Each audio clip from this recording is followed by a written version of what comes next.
Alors,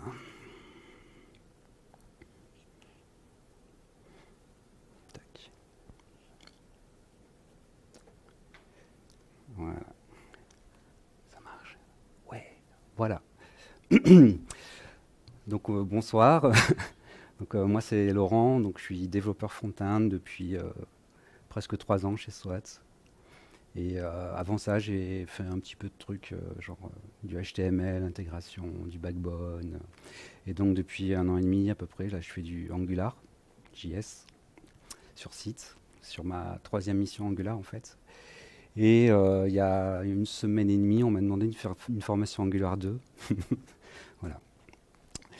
Et donc, suite à justement au fait que je me suis intéressé à Angular 2, à voir un petit peu comment ça avait évolué, ça m'a fait pas mal réfléchir sur l'approche qu'on pouvait avoir avec Angular 1. Et je me suis trouvé des solutions pour finalement me faciliter la vie quand vraiment Angular 2 va sortir concrètement. Ce qui n'est pas vraiment le cas aujourd'hui, puisqu'elle n'est pas officiellement sortie, on est en release candidate, et l'évolution est un petit peu instable en fait encore. Alors, euh, pour revenir finalement à ce que vous racontiez juste à présent, ce qu'on peut constater en fait, c'est que la tendance aujourd'hui des applications front vont vers une architecture par hiérarchie de composants. C'est-à-dire qu'en fait, une page, ça va pas être plus une page monolithique, mais une page qui va être composée de multiples composants qui vont être mis en place dans une arborescence en fait hiérarchique. D'accord ? Et pour des questions de performance, justement, dans Angular 2, ils ont intégré une nouvelle fonctionnalité qui est l'option onPush sur les données qu'on va entrer au niveau d'un composant. D'accord ? Il faut voir les composants comme un arbre. On va voir que le composant principal va pouvoir, par exemple, être maître des informations qu'il va aller chercher, les communiquer aux composants enfants. Et ces composants enfants, justement, ils vont être en mesure de détecter la modification d'une entrée que si la référence à cette modification change. D'accord ? Ce qui implique derrière une grosse performance, un gros gain de performance par rapport à tous les modèles qu'on avait vus avant. Donc qu'est-ce qui fait qu'une modification de référence a changé au niveau de l'entrée du composant ? C'est justement l'immutabilité des données. D'accord ? Donc en fait, derrière, Angular 2 préconise aujourd'hui de passer, dans la mesure du possible, des données de type immutable à ces composants, de manière à optimiser justement les détections de changement. Qu'est-ce qui se passait avec Angular 1 ? On avait ce fameux double data binding, qui était une boucle qui tournait 1 fois, 2 fois, 3 fois, 10 fois. Après, en fait, on avait un message rouge qui disait « Ah là là, t'as trop tourné, t'as fait un truc dégueulasse, quoi, grosso modo. » Ça, c'est ce qui a été décrié au niveau d'Angular, en fait. 1, en l'occurrence. C'est pour ça qu'Angular 2 s'est dit, tiens, mais il faut qu'on réfléchisse un petit peu à comment faire pour changer ce modèle. Donc l'idée, c'est s'inspirer de ce qu'a fait React, ni plus ni moins, hein, faut pas rêver, faire des composants et justement mettre en place un système où nos entrées, en fait, seront détectées uniquement si on a une nouvelle référence en entrée. D'où l'idée d'immutabilité. Après, Angular 2, ils ont dit, bon, ok, c'est super, nous on a un super framework, par contre, je ne vous donne pas de solution concrètement dans le framework pour mettre en place ce concept. Vous êtes libre justement de déterminer comment le faire. Et donc c'est là où je me suis intéressé bien entendu naturellement à Flux, qui a été donc initié par Facebook. On a retrouvé donc historiquement donc, dans le monde React.js. Et donc c'est là où j'ai vu qu'il y avait Flux, Reflux, Flux avec 2x, etc., etc. Un peu la jungle dans tous les sens, tout le monde faisait sa petite librairie. Et lequel choisir ? Et effectivement, Redux, c'est celui qui est un petit peu sorti du lot parce qu'il avait une approche un tout petit peu différente. C'est qu'au lieu d'être basé sur un dispatcher qui avait plusieurs stores, en fait, il allait partir sur le fait qu'en fait, on allait avoir un seul store qui allait centraliser tout l'état de l'application, complètement. Alors ça, c'est des composants, puisqu'on est dans le monde Angular. Hein. Angular 1, Angular 2. Alors pour les personnes qui regardent à gauche, je tiens à préciser juste, c'est bien du Angular 1, par contre c'est du TypeScript. D'accord ? C'est plus de l'ES5, c'est même pas de l'ES6, c'est du TypeScript. Parce que quitte à se mettre à niveau par rapport à Angular 2, autant faire du TypeScript aujourd'hui. Donc pour des personnes qui font du Java, c'est familier en fait comme syntaxe tout d'un coup. C'est pas mal. Voilà. Donc voilà des composants, qui soient en Angular 1 ou en Angular 2, où on va retrouver un petit peu les mêmes concepts. En fait, ici, vous voyez les informations qu'on va rentrer dans un composant, ce que je disais tout à l'heure, l'input. qu'on va retrouver également ici, déclaré au niveau de l'annotation component qui est fournie par Angular 2. D'accord? Donc cet input-là, c'est lui qu'on va vouloir immutable. Et derrière, pour communiquer, parce qu'il va bien falloir communiquer quand on est un composant enfant aux parents, on va vouloir justement communiquer par un système soit d'événements. Merde. Je suis enregistré. Donc soit par un système d'événements ici, le onSelect qui va utiliser un event emitter qui est fourni par Angular, soit par le classique appel de fonction en fait parent grâce au petit et commercial qu'on retrouvait en Angular. D'accord? Donc là on est sur les mêmes concepts. J'ai une donnée en entrée qui est unidirectionnelle. C'est ce nouveau sigle en fait qui est intégré depuis la version 1.5. Qui correspond finalement à l'entrée unidirectionnelle d'Angular 2. Donc depuis la version 1.5 d'Angular, ils ont créé un nouveau truc ici qui s'appelle le component. Okay. L'objectif c'est de se rapprocher de ce qui va se faire après dans Angular 2. Si un jour tout le monde l'adopte, on verra. Et derrière, pour utiliser le component, en fait, on va utiliser le composant qu'on a défini ici avec l'input et le onSelect pour appeler une méthode classique, comme ce qu'on faisait avant en Angular 1. Et en Angular 2, on a à peu près la même syntaxe. L'input, alors il y a juste des petits trucs comme ça bizarroïdes qui ont été rajoutés, des crochets, des parenthèses, pour expliquer qu'on a des données d'entrée ou des données qui sortent selon ce que l'on y met. Voilà. Donc l'idée, c'était d'arriver au niveau des composants au même niveau. Bon, donc du coup, le double data binding, en fait, ça a été décrié avec Angular 1, on est tous d'accord. Ça a créé une super boucle. Et qu'est-ce que ça fait en fait? Ça surveille des variables qui sont créées dans les contrôleurs, qui créent des watches. Et en fait, il y en a 1000, 2000, 3000 très rapidement. Imaginez, vous avez un tableau de 10 000 lignes à afficher, vous avez 10 000 watches. Et Angular dit grosso modo, au bout de 3000, ça commence à ramer, concrètement, quoi. Voilà, donc il faut quand même un petit peu faire attention. Donc ils se sont dit comment on peut faire pour optimiser ça, quoi. Et donc justement, c'était cette histoire de flux unidirectionnel qui était plus intéressante, qui était la solution justement pour éviter ce double data binding, cette gourmandise finalement qui a été tant reprochée à Angular 1. Donc le double data binding, bien ici, il n'existe plus en Angular 2, partiellement. Ils l'ont simulé, mais non plus au niveau de la globalité de l'application, mais au niveau même du composant. Ils ont créé une petite librairie qui s'appelle Zone.js, qui est capable de détecter le changement au niveau du composant. Alors qu'avant, on avait ce $scope, là, qui était un petit peu la variable magique qu'on contenait tous nos contrôleurs, machin, etc., et qui fait que plus on en foutait dedans, plus ça ramait, quoi, ni plus ni moins. Bon, en pratique, j'ai jamais vu des applications trop ramées non plus en Angular 1, mais il suffit juste de faire un petit peu attention, quoi. Mais mine de rien, sur le papier, d'après ce que disent les équipes de Google, ça va 5 fois plus vite, à minima. Je veux bien les croire. Donc du coup, il faut adopter un flux unidirectionnel, ce qui va impliquer quoi? Une détection du changement qui va être optimisée. Optimisée pour Angular 2, fatalement, puisqu'ils ont prévu dans leur petit module, la Zone.js, de surveiller, lorsqu'on met la bonne option, la détection d'une nouvelle référence au niveau d'Angular. Et pour Angular 1, finalement, ça ne va pas changer grand-chose, je pense, en termes de performance, sauf que leurs composants, tels qu'ils ont été définis avec ce petit signe inférieur, là, finalement, il ne va plus créer de watch. Donc on va économiser sur les watch. Donc concrètement, il n'y a pas une énorme différence, je pense, en termes de perf, mais il y a déjà un gain. Et surtout, on est sur le même concept, la même logique entre Angular 1 et Angular 2 si on adopte cette démarche.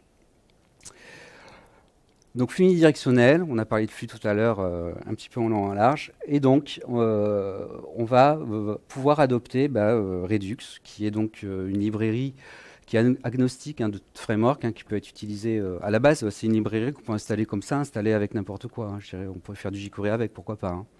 Il se trouve que dans le monde React, il y a un petit connecteur qui va bien, React pour flux, qui a été mis en place. Et pour Angular, il y a un gars qui a fait un Redux pour Angular 1 et puis ensuite un Redux pour Angular 2. Des librairies qui évoluent, surtout celle d'Angular 2, parce qu'en fait, tout ce qui est dans le monde d'Angular 1 aujourd'hui est un petit peu calmé au niveau des évolutions. C'est tout le monde est en train de se dire waouh, comment ça va devenir, quand est-ce que ça va changer un peu. Donc on va avoir un flux unidirectionnel. Alors moi je l'ai fait en boucle. complètement, fermé. Parce qu'en fait, tout va partir un petit peu de nos fameux components, ce que j'appelle les conteneurs. Euh, Ça, je pourrais en parler plus tard éventuellement. Je vais faire une petite nuance en fait entre les notions de conteneurs et les notions de components. Grosso modo, c'est pour distinguer le component qui va avoir le rôle d'accès à la donnée logique, un peu récupérer les informations, créer la communication. Pourquoi pas le component qui va être associé au routing, aux différentes routes que l'on va utiliser. Du component, lui, qui va être simplement un récepteur de l'information, bête, entre guillemets. C'est-à-dire que ce n'est pas lui qui va aller faire une requête HTTP par des moyens divers et variés. Et ce component, finalement, puisqu'il est bête, il va être plus facilement réutilisable, en fait. Donc en gros, la notion de conteneur, c'est un petit peu des composants qui sont liés à l'appli, alors que la notion de component, c'est plutôt des composants réutilisables, quelles que soient les applications, de manière agnostique. Bref. C'est pour ça que j'ai marqué conteneur là. Donc mon conteneur, en fait, son rôle, justement, ça va être un petit peu d'organiser ce qui va se passer. Donc l'utilisateur, il va faire des actions. Les actions, typiquement, ça va être, pourquoi pas, un clic sur un bouton. Le conteneur, lui, le component, il va avoir son petit HTML, sa petite méthode. Tiens, l'utilisateur a cliqué sur un bouton, ça va générer un événement. Cet événement, en fait, il va être traduit par un dispatch d'une action. D'accord ?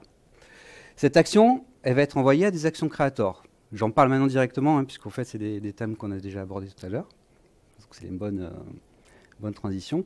Et donc, ces actions créateurs, c'est eux qui vont finalement, par thème, par organisation métier, en fait, par exemple, imaginez un login, on va avoir un action créateur qui contient tout ce qui est le login utilisateur. Est-ce que le gars s'est bien logué? Est-ce que les gars s'est mal logué? Est-ce qu'il s'est délogué, tout simplement? Donc, toutes les méthodes qui vont être associées à ça, toutes les actions qui vont être associées à ça, vont être stockées finalement dans un action créateur qui va centraliser en fait toutes les actions que va faire l'utilisateur sur un domaine particulier. Ces actions créateurs, elles vont avoir le rôle également de faire un petit peu ce qui est mutable. Il faut penser, tout à l'heure on a parlé d'immutabilité, ça veut dire qu'automatiquement derrière on va avoir une notion de fonction pure qui va intervenir.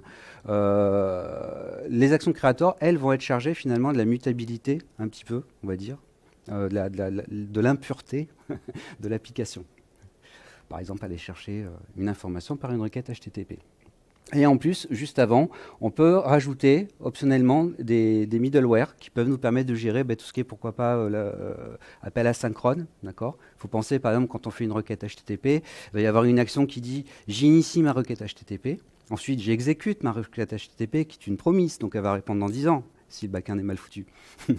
Et cette requête HTTP, une fois qu'elle est reçue, je vais à nouveau avoir un dispatch d'action qui dit « ça y est, j'ai reçu l'info, donc j'ai la réponse que je peux envoyer derrière ». En réponse à toute ma boucle d'action. Et ici, bien sûr, on peut aussi faire des petites choses sympas, genre loguer tout ce qu'on fait, par exemple. Le time traveling, ce genre de choses. Time traveling debugging. Donc ces actions créateurs, qu'est-ce qu'elles font elles, justement? Elles vont envoyer chacune des actions qui sont générées suite à l'action utilisateur, puisqu'une action utilisateur va pouvoir provoquer 3, 4, 5 actions. 3, 4, 5 dispatchs, d'accord? Par exemple, j'envoie la requête, je reçois la requête, ça fait 2 actions finalement qui vont être dispatchées derrière. Elles vont être dispatchées avec un type d'action, en fait. J'ai voulu faire une requête, j'ai reçu une réponse, ça c'est un type. Et derrière, un payload qui va être, quel paramètre je vais passer à cette action-là. Typiquement, j'ai fait une requête, il n'y a pas d'action, j'ai fait une requête, c'est super. Par contre, la réponse, une fois que je l'ai eue, je vais passer en payload, justement, l'information que j'ai récupérée de ma requête HTTP pour derrière, justement, arriver au niveau de ce qu'on appelle donc des reducers. Donc les reducers, c'est moi qui ai éteint la... C'est l'heure de dormir. Oh, punaise. Donc les reducers, ce sont des fonctions pures dont l'objectif est de copier l'état précédent de l'application et en produire un nouvel état. D'accord ? Copier l'état précédent, produire un nouvel état, ça veut dire justement qu'on considère que l'état précédent était immutable. On ne modifie pas l'état précédent de l'application, on va créer un nouvel état de l'application. D'accord ? Donc si je résume, on fait un clic sur un bouton, ça provoque une action qui va partir dans les actions créateurs. Cette action-là va être ensuite analysée par un reducer dont le rôle va être de créer un nouvel état pour l'application. Okay. Et ce nouvel état va justement nous permettre de mettre à jour le store, qui est l'état centralisé de l'application. D'accord? C'est le cœur, en fait, du principe. On a un seul store, contrairement à l'implémentation flux qui avait plusieurs stores, en fait. D'accord? L'intérêt d'avoir un seul store, ça veut dire qu'en fait, on a un objet, un singleton, effectivement, qui contient tout le temps. D'accord? Et quel que soit l'endroit où on est dans l'application, si on a 10 composants qui ne se parlent pas entre eux, puisqu'on est une histoire d'arborescence, qui ont besoin d'avoir une information sur l'état de l'application, il suffit de se connecter simplement au store centralisé et récupérer la réponse. D'accord? Et justement, c'est ce qu'on va faire ici entre notre conteneur et notre store, c'est créer une connexion. Et cette connexion, en fait, c'est une connexion de type push. D'accord? Ça veut dire que le store, quand il va être modifié, il va pusher l'information au conteneur qui s'est connecté. C'est quoi, en fait? C'est un observable pattern, ni plus ni moins. Le store, ça devient un observable, et nos conteneurs, nos composants, deviennent des observeurs. Et l'observable, lui, va pusher le nouvel état à nos composants. Donc du coup, au niveau synchronisation de tous nos composants, ça va se faire de manière complètement transparente, super simple. D'accord? Derrière, ça implique aussi de créer une architecture applicative respectant ce principe, et on va avoir toujours des réduceurs, des actions créators, des composants qui vont se connecter à un store qu'il faudra préalablement créer au lancement de l'application. Ce qui veut dire qu'en termes d'architecture applicative, on va avoir ce modèle-là qui sera facilement utilisable et, par plusieurs développeurs. On n'aura pas, tiens, moi je vais utiliser plutôt les services. Oh, tiens, moi je vais plutôt utiliser les contrôleurs, je vais foutre des machins dedans parce que j'ai pas compris qu'il fallait les remettre dedans et que du coup, c'était pas génial, ce genre de choses, d'accord? Parce que moi, j'ai bossé sur des applications Angular qui étaient anti-pattern, où il y avait des contrôleurs de 2000 lignes et pas de service. Et donc, autant vous dire que c'était du debugging que je faisais, quoi. Bref. Donc voilà le principe de Redux. Donc si on résume, on a des composants qui se connectent à un store. Ce store, en fait, quand est-ce qu'il va être mis à jour? C'est au moment de l'action des réduceurs qui ont produit un nouvel état. Et ces réduceurs ont été sollicités par les actions, justement, utilisateurs qui ont déclenché les actions créators. Et donc, on a un flux unidirectionnel constant au niveau de notre application. Alors voilà comment on crée un store en Angular 1 et en Angular 2. C'est un peu dense. Je ne sais pas ce que je peux faire de la presse, si je pourrais vous la filer, hein, si elle est communiquée derrière. Donc là, en fait, on a, grosso modo, ici, un certain nombre de bibliothèques Redux, en fait, hein, qui me permettent justement de définir ce qu'on appelle un root reducer. C'est-à-dire qu'en fait, je vais avoir un reducer central dans lequel je vais combiner tous les réduceurs de mon application. Puisqu'en fait, chaque domaine fonctionnel de mon application va avoir son propre reducer, ce qui permet de découper en plus et optimiser la manière dont on gère cet état. Donc ici, intégrer des petits middleware, hein, un logger, un thunk, qui permet de gérer du log. On va voir après comment ça marche. Et de gérer l'asynchrone. Et derrière, je vais justement créer le store à partir de mon root reducer et en ajoutant justement les différents middleware que je vais derrière utiliser. Et donc ça se fait finalement naturellement ici au lancement de mon application. D'accord? Là, j'ai mon module principal, hein. J'ai un certain nombre de services que je vais utiliser dans mon appli. Et derrière, je vais importer Redux. Et derrière, ça va automatiquement justement prendre en compte ceci dans la config ici. Côté Angular 2, c'est le même principe, hein. Je vais importer ou require. Alors ça, c'est une histoire de typings qui ne sont pas à jour par rapport à Redux. Donc j'ai dû faire du require au lieu de l'import. Petite nuance, c'est pas encore très mature, hein, Angular 2, faut pas oublier. Donc je fais un principe, hein, j'importe tout ce qu'il faut pour créer mon store que je crée ici, et puis derrière, je vais au moment du bootstrap d'Angular 2 intégrer mon store. Voilà. Donc les deux se font au même endroit finalement, c'est au moment du lancement de mon application, je vais intégrer mon store. Donc le root reducer, c'est quoi? En fait, c'est un petit fichier que je vais importer. Faut penser que je suis en TypeScript, donc ça utilise le module ES6. Je fais des imports-exports partout, d'accord? Et donc implicitement, ça veut dire que chaque fichier est un module en soi, d'accord? On n'a plus à, comme en ES5, encapsuler par des fonctions anonymes auto-exécutées, IFE, là, notre code. Donc là, j'ai un Combine Reducer pour Angular 1, Combine Reducer pour Angular 2. Je crois que j'ai fait un copier-coller à peu près, parce que c'est la même chose.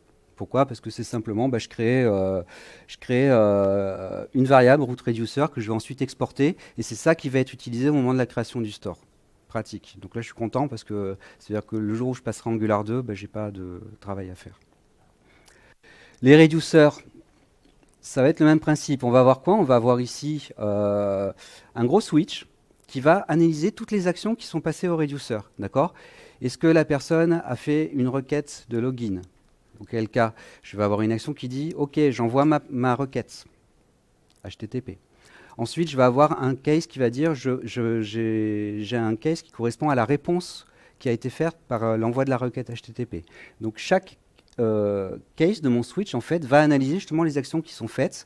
Et pour chacun des cas, justement, on va muter l'état. Enfin, muter, non, pardon.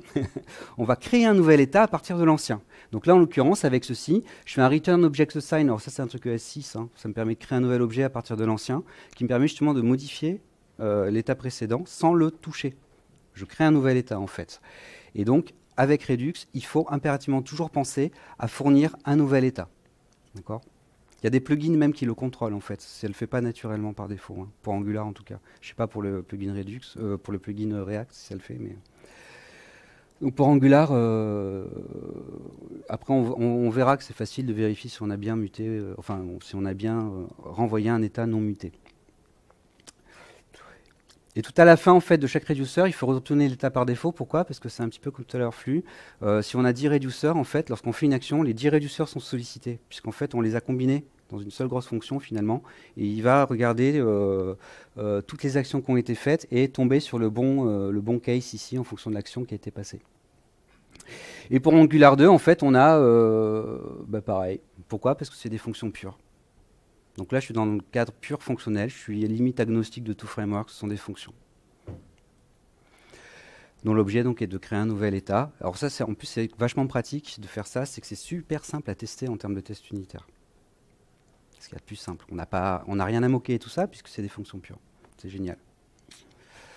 Voilà pour les reducers.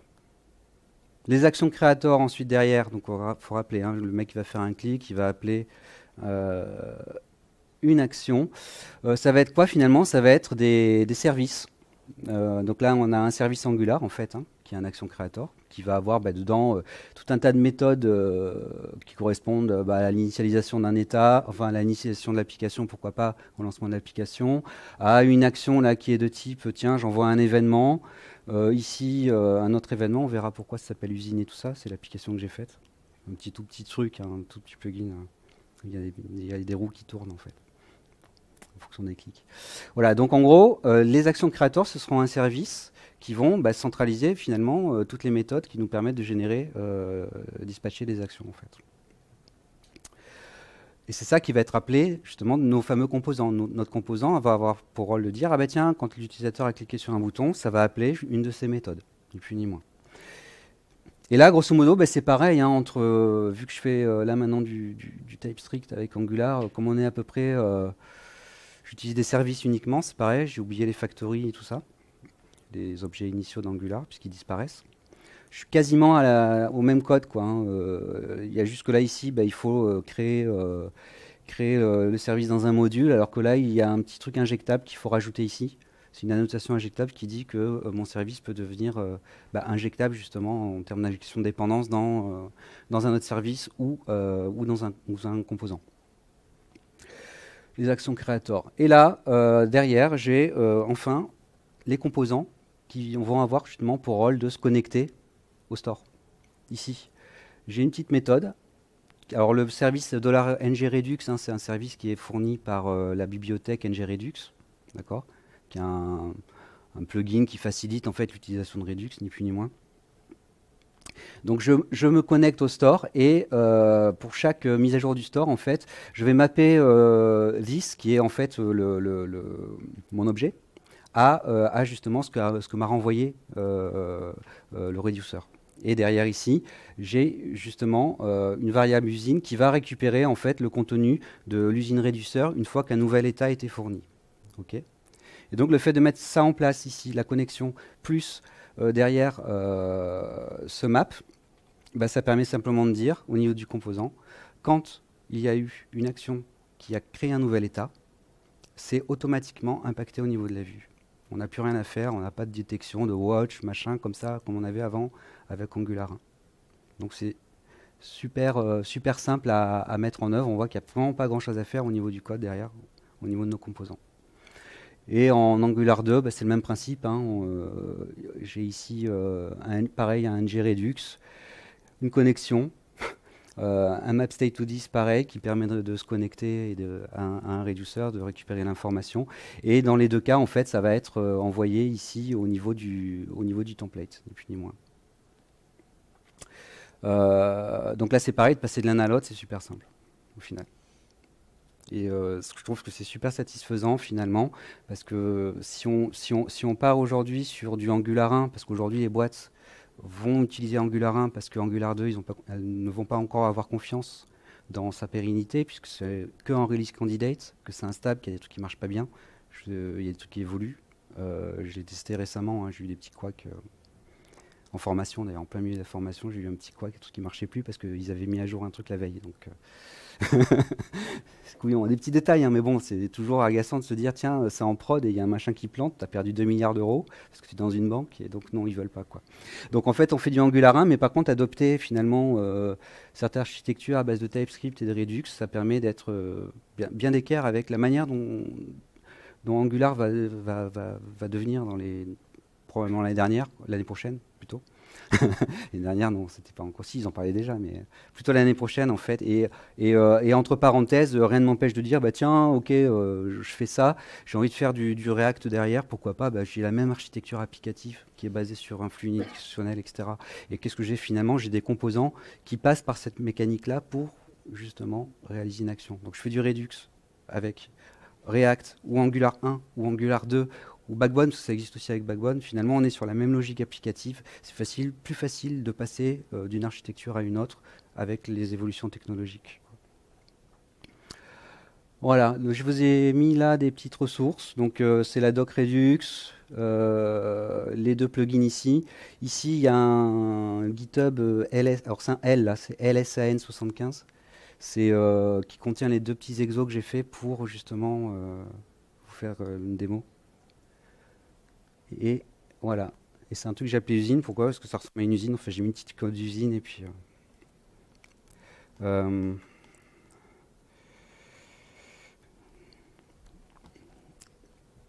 retrouve mon machin. Voilà. Vous préférez avec Angular 1 ou Angular 2? N'importe. Les deux? C'est le même en fait. Il y a la moitié des trucs, j'ai fait un copier-coller sur mon. J'étais très fainéant, j'étais même surpris, j'étais content. Alors, on va commencer par le 1, tiens, NG1.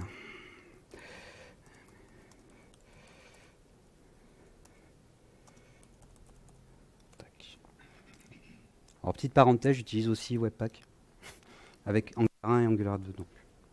Ce qui m'a valu quelques cheveux en moins entre parenthèses pour la mise en place au départ, quand même. Parce qu'il y a des petits trucs qu'il fallait trouver. Voilà, donc là j'ai un bundle valide.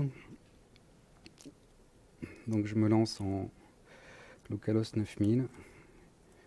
Voilà, là j'ai mon usine. Voilà, c'est sympa le dessin. Donc j'ai fait un truc super simple pour éviter trop de complexité, etc. Donc le but du jeu c'est de se dire que avec le petit plus ici, je peux rajouter des composants, finalement. Je peux les enlever. Puis je peux aussi dire, tiens, lui, quand je vais cliquer dessus, il va se mettre à tourner. Et puis là, je vais lui dire, tiens, j'aimerais bien que tous y tournent. De manière synchro. Puis aussi qu'ils s'arrêtent, quoi. Voilà. Donc c'est un exemple simple. Il n'y a pas grand-chose.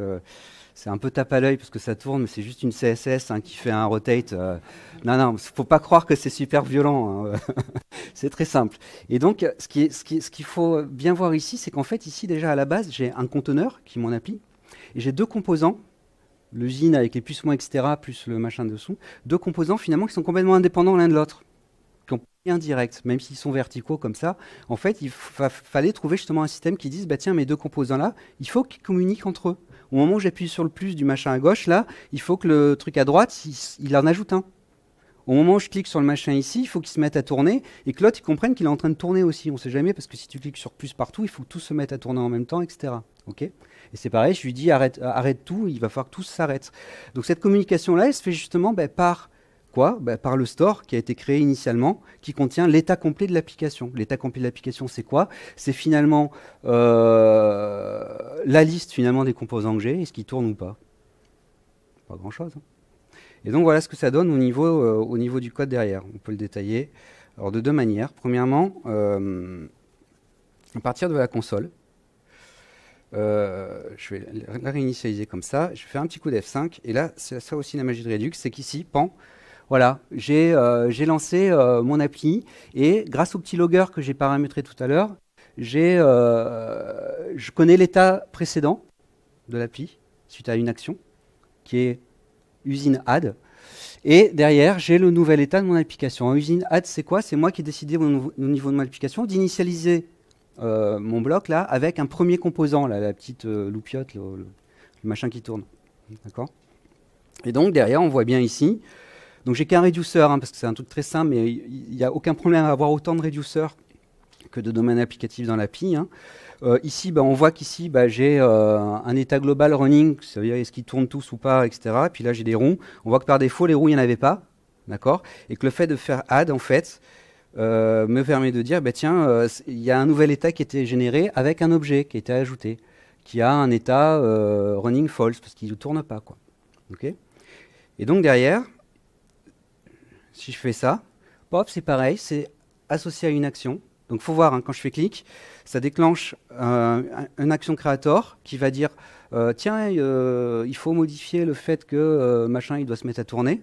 Okay. Ça passe par un middleware, logger, qui va dire tiens, j'enregistre l'état précédent et après je vais effectuer l'action et je produis l'état suivant. Okay. C'est ça qui permet de faire cette mécanique-là. Donc une fois que l'action créateur a été analysée, il va envoyer ça au reducer qui va générer le nouvel état, mettre à jour le store. Et comme je me suis connecté au store, c'est mis à jour automatiquement. C'est vraiment de l'observer pattern, ni plus ni moins. Hein. On a un store en fait qui est un observable. On se connecte et ça se met à jour. Et donc derrière, ici on voyait que j'avais un petit wheel là qui est là, qui était en running false et qui derrière devient running true quoi. Simplement. Donc là, j'ai muté l'état, ancien état, nouvel état. J'ai changé le comportement de mon objet. Après, derrière, c'est le même principe. Hein. À chaque fois que je fais un clic, on voit qu'il y a des adds qui ont été faits. Si je fais ça ici, on voit qu'il y a un... Vous voyez bien tout en bas un remove qui a été fait. Il est en bas, le remove. Hein, Et derrière, si je fais un play, on voit qu'il y a run. C'est-à-dire que tout se met à rouler d'un coup. Quoi. Et comme ceci. Voilà. Et donc, si on voulait voir ça au niveau des codes sources... Il y a une petite fonctionnalité sympa avec Webpack, on peut installer des source maps. On n'a pas parlé. Ouais, c'est super bien. Pourquoi? Parce qu'en fait, ça permet justement d'avoir en debug ici le code TypeScript ou le code EMAScript 6 lisible. D'accord? Parce que derrière, ça génère l'EMAScript 5, tout ça. Okay. Et ce qui est généré, bien entendu, c'est plus ou moins lisible, voire pas du tout. Ça dépend de ce qui a été fait. Mais en l'occurrence, ça me permet ici de me dire, tiens, c'est super, parce que là, en fait, je peux foutre des points d'arrêt là-dessus, voir ce qu'il y a dans les variables au niveau de mes différents éléments. Donc là, ici, qu'est-ce que j'ai? Par exemple, j'ai une action qui est faite. Alors, c'est qui lui? Alors, le main container. Ah oui, alors c'est ça. Alors, le main container, c'est lui, en fait, qui a un petit peu le rôle de coordonner tout ce qui va se passer derrière. Donc, je vais me connecter ici à mon état. À mon store, pardon. Et derrière, je vais avoir justement les actions de sélection. Qu'est-ce que ça fait déjà la sélection? Je ne sais même plus. Donc l'action, c'est quand je fais un clic, etc. En fait, il va déclencher cette action-là. Et la sélection, c'était pour sûrement pour faire le run global. C'était pour faire tourner. C'était comme ça. Ouais. Heureusement que tu es là, parce que je me souviens plus ce que j'ai fait. C'était ce week-end, hein, mais bon. Donc si on regarde au niveau de mon Webpack ici, j'ai là dans mon 3W tous mes codes sources. Alors, ça tombe bien, j'ai pas 3 millions de fichiers. Donc j'ai pas besoin d'avoir une super arborescence comme l'a proposé Nicolas tout à l'heure. J'étais un truc, j'ai des composants, des conteneurs, mais des composants j'en ai que 2 de toute façon. Donc là en l'occurrence par exemple, on pourrait voir qu'est-ce qui se passe à partir d'usine. Bon, on voit qu'il se passe rien du tout parce que finalement, qu'est-ce qu'il va faire ici? Il va simplement lancer des actions. Vous voyez, il est très bête mon composant. Il va simplement récupérer son état en entrée et lancer les actions en fait au moment où je vais cliquer sur le bouton. Donc en gros, il fait rien. Il est bête. Si j'ai envie d'utiliser dans une autre application, ce truc-là, finalement, ce système d'entrée-sortie, c'est presque une petite API qui peut être utilisée par quelqu'un. C'est agnostique, quoi. C'est facile à finalement centraliser. Donc en gros, l'intérêt, c'est de voir un peu ce qui se passe plutôt au niveau du conteneur, hein. Donc par exemple, ici, le conteneur, merde, ça c'est le module, mon main conteneur, je vais faire une action ici, je vais foutre un point d'arrêt là. Derrière, ça va aller dispatcher l'action donc dans l'action creator. Donc l'action creator, il est là, donc il va se coller dans cette action ici. Ok. Ensuite, l'action creator va appeler un reducer. Le reducer, il est là-dedans et il va produire, ça dépend, là, le add par exemple ici, un nouvel état ici. Et derrière, au final, on va voir qu'au niveau de notre conteneur, en fait, il va mettre à jour, justement, retourner le nouvel état de l'application. Okay. Vous voyez, là, j'ai deux paramètres en fait, qui me permettent d'analyser. Hein, c'est est-ce que tout tourne et quel est l'état de mes différentes roues là, qui sont en place. Donc en gros, si je clique sur mon plus là, il va faire un dispatch. On est d'accord? Et donc, mon dispatch, en fait, c'est l'action ici qui est ajoutée, c'est add. Et je vais l'envoyer justement à un service usine action qui va justement être l'action creator et me permettre donc de faire des choses avec ça, quoi. Si je vais faire ce petit machin-là, je tombe ici, justement, sur mon service. Donc là, c'est un service, un action creator qui est très simple, hein, parce qu'il n'y a pas de requête HTTP. Pour chacun des cas, il y a simplement à retourner un simple objet qui correspond au type d'action réalisée, plus éventuellement les informations à passer au reducer. Donc c'est vraiment très minimaliste. Donc là, ici, en fait, je vais donc générer un type d'action qui est, bah tiens, je vais faire un add, que je vais récupérer au niveau de mon reducer. Au niveau de mon reducer, je tombe bien ici sur le add. Et donc, il sait que grâce à ça, il va falloir que, en fait, il rajoute un nouvel objet à mon état. Alors, voici mon état précédent. J'avais 3 roues. OK, une de 3. Quelle que soit elle roue tournée ou pas, peu importe. Et donc, derrière, il va créer un nouvel objet à partir de l'état précédent en rajoutant, finalement, une roue supplémentaire avec un nouvel indice que j'ai calculé. Et donc derrière, quand j'arrive là, je me retrouve au mapping et je vois ici dans ce qui m'a renvoyé mon reducer, les wheels, que j'ai bien une 4e roue qui a été intégrée à ma liste. Derrière, après au niveau du template, je fais un repeat et puis ça s'affiche directement. D'accord ? Si les autres tournaient avant, bah, ça va se rafficher fatalement en tournant, ça va même rien faire du tout parce qu'en fait... alors là, c'est là où j'ai vu qu'il y avait une petite différence entre Angular 1 et Angular 2 sur la manière dont ils géraient la détection du changement. En fait. Une toute petite nuance qui m'enquiquine pour Angular 2 en fait. Je pense qu'ils vont devoir l'améliorer ce truc-là. Bref, je vous le ferai voir après. Donc voilà ce qui se passe donc au niveau de notre API. Là c'est pareil, si je reclique, on voit qu'ici il m'a retourné finalement ma liste de roues là et que en fait il a dit bah tiens je me suis mis à running true au niveau de mon API. Et derrière comme je suis connecté à ça, c'est mis à jour automatiquement, c'est super magique. Et quand on a une grosse appli avec des dizaines de composants sur un écran, etc., que tout est centralisé, qu'on a nos conteneurs logiques qui sont connectés à ça, qui font la synchro, c'est d'un bonheur. Moi avant, je me souviens, il y avait des mecs qui faisaient des services dans tous les sens, il fallait effectivement les injecter que ça. C'est le schéma que tu nous as fait voir tout à l'heure, il y avait des flèches de partout. C'était des fois bizarre. Tiens, c'est bizarre, il y a mon machin qui s'est pas mis à jour, parce que j'ai oublié d'aller me connecter là-bas, récupérer un machin. Là non, parce que tout est centralisé, c'est super simple à mettre en œuvre. Voilà pour Angular 1. Vous voyez au niveau syntaxe, hein, ah oui, alors ça c'est les petites particularités qu'il y a depuis la version 1.5.3.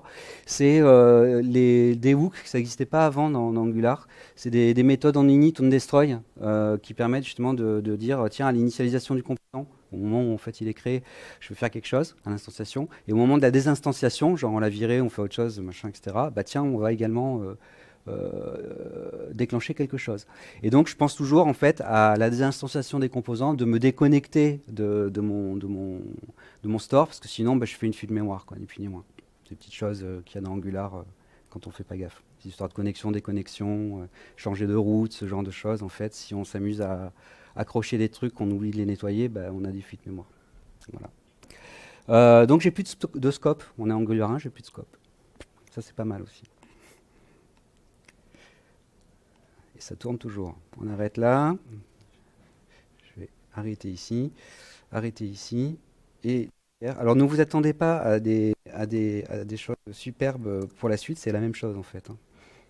C'est juste que au niveau du code source, donc là je fais pareil le npm start.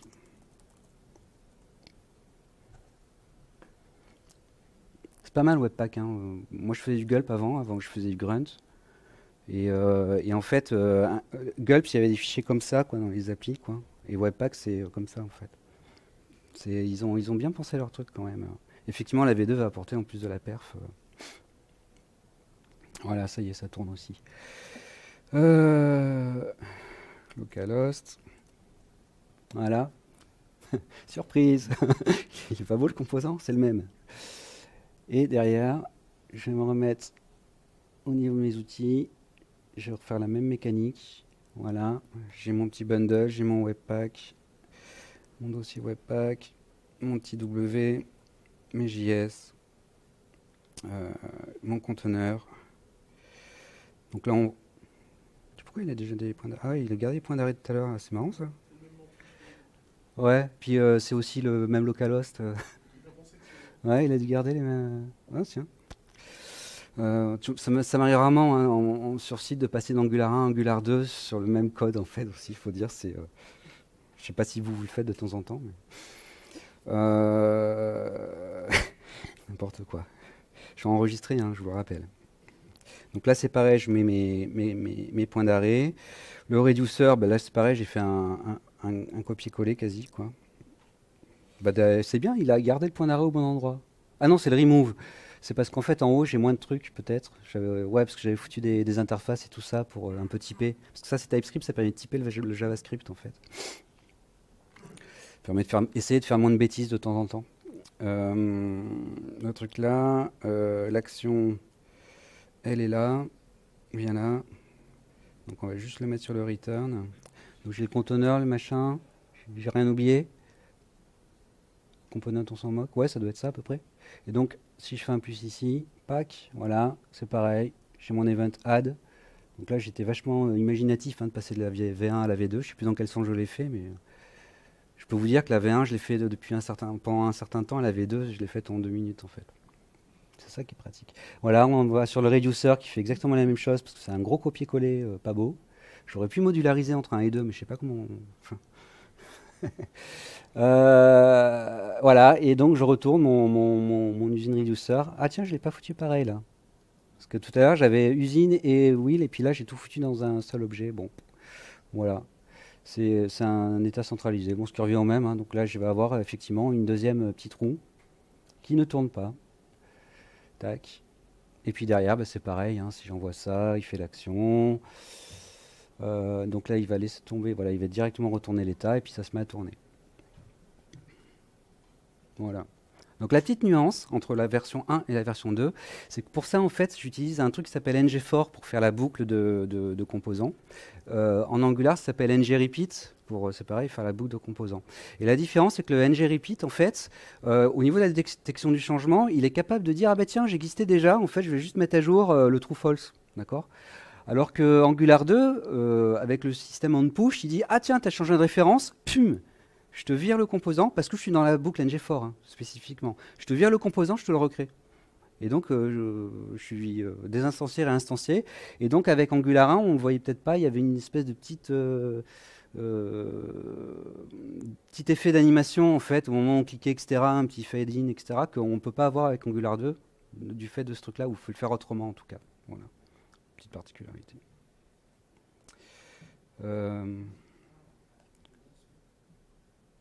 Je vais arrêter ça. Là, j'ai enlevé les trucs. Voilà. Non, je voulais arrêter que ça tourne parce que des fois ça. Ouais. Voilà. Est-ce que vous avez des questions?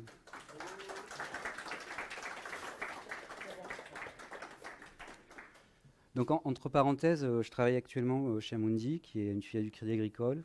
Il y a 3000 personnes, ça fait des milliards de chiffre d'affaires. Et je mets en place un gros projet en TypeScript Angular 1.5 Redux.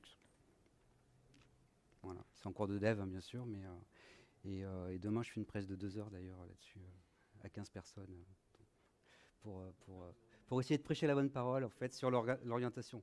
Comment? Non, alors ça sera pas pour les petits trous, ce sera plus pour faire tourner le chiffre d'affaires en dollars. Enfin, multi-devises, etc., quoi.